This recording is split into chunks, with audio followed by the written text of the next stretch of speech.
So much room for activity. Today we're talking about the new DLC that just came out for Lies of P called Overture. We're gonna be talking about whether it's good, whether it's bad, whether it's worth your time, and more here on Disney Channel.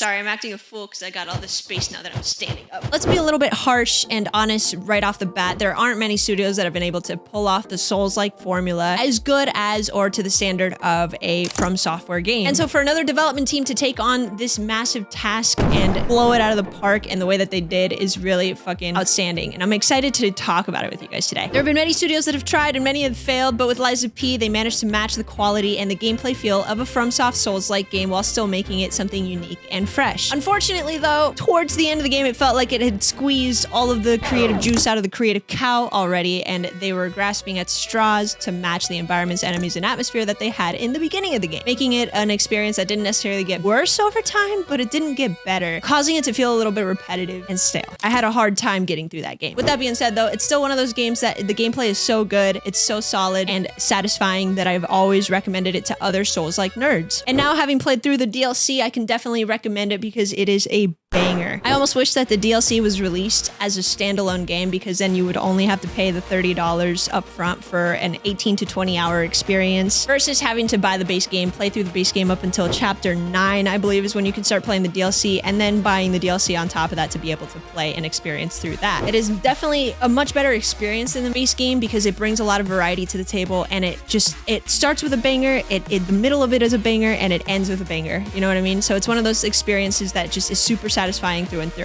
Gameplay overall just feels a lot more responsive compared to when Lies of P first released, since now they've had time to make small changes and balancing to the game, so they took it and ran with it with the DLC. They became experts in their craft, creating new enemy types, enemy placement was really good, map design was really good, shortcuts, everything just feels so perfectly designed, making it a fun and challenging experience. There's so many new enemy types and they actually make sense for the environment that you're in. Getting my ass kicked by a kangaroo was probably one of the funniest experiences in my life, especially when it came at me on its tail and then started kicking me. Like, that's exactly how I want to beat up by a kangaroo if I ever get beat up by a kangaroo, you know what I mean? Each of the enemies that were added also have like a ton of different attacks, which you have to sit there and either learn to try to parry or just, you know, panic, dodge, and somehow get through it, making the DLC feel really fresh all the way through. That repetitive feel where it just seems like you're making your way through an area just to waste time, or as filler, it just isn't present. That feeling is never there. Everything feels uniquely challenging as you make your way through, getting your ass kicked around every corner. It is punishing as hell. This game is so fucking hard. The DLC is. I shouldn't say this game. The game is hard too,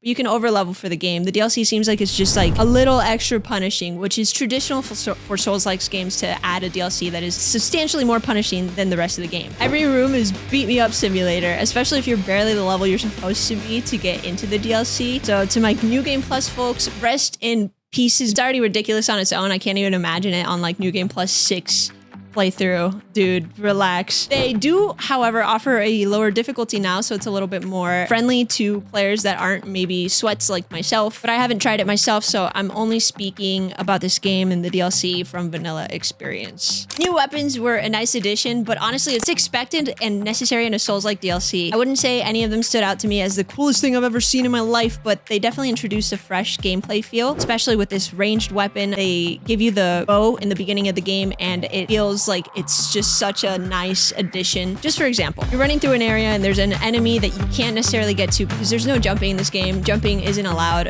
Puppets don't jump. It's lore. I don't know what to tell you, but you can't platform up or vault up into anything. So if there's an enemy that is on a higher level than you, you just have to be running through that fucking shit. And or you can use this bow and beat the shit out of the guy that's throwing crap at you from a ledge or something like that. It's just such a nice addition to have that ranged option, even though it doesn't feel OP. It doesn't feel like it does a substantial amount of damage. It's more of a strategic weapon as a secondary than anything else, I would say. But it's a nice addition. Like I said, they didn't have any ranged weapons as far as I know in the base game. So it was nice to immediately get a ranged weapon in the DLC and then play around with it and do a build for it and everything else. If I had to pick out the one thing that makes this DLC stand out, it's the environments. I was fucking giddy, bro. Like a fat kid at a buffet every time I went into a new area. They nailed the atmosphere and surprised me with a variety of environments that you get to explore. I was going into this thinking that they would add maybe 1 or 2 new areas, but it would all be pretty much the same environment. But no, there's so much to see, so much detail, and so much to do throughout the entire experience that really blew my little brain cell to smithereens. They also add some crazy time thing to the story, so if you're into following story in these types of games, it's actually very interesting and mysterious. But don't expect Emmy award-winning storylines or anything crazy like that. That pretty much sums up how I feel about this DLC, but do I recommend it to somebody that may not have the base game and would essentially have to pay, I think, $80? How much is the base game? So the base game is $60 USD plus the $30 on top of that, which would be 90 bucks. I think that's a bit steep. Steam does have a 50% off sale right now, so you can get the base game for $30 and then the DLC on top of that for another $30, which I think is more than enough bang for your buck for sure. 100% cop if it's on sale. But if it's not on sale, I highly recommend you go through Game Pass. Maybe has it. I don't know if it has it anymore. Through a Steam sale for the base game, and or go steal it from your local GameStop. I'm just kidding. Please, for legal purposes, that was a joke.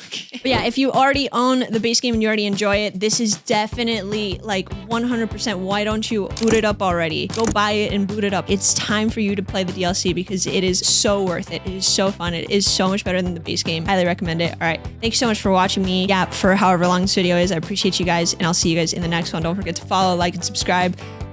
You can't follow on YouTube. Bye.